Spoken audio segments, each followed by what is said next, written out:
las noches de luna y clavel, y al monte hasta Villarreal, sin rumbo por el río, entre sus ríos,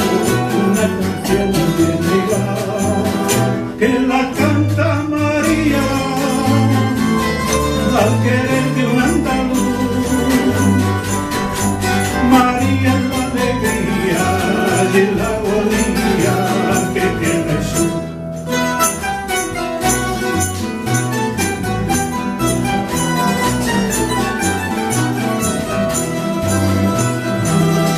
Conoció a ese hombre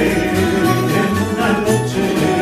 de vino verde y calor, y entre palma y fantasma la concretó, le trastornó el corazón,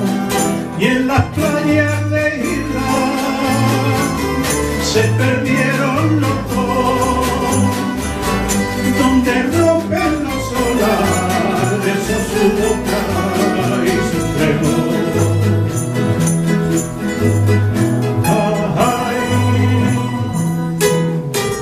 María la portuguesa,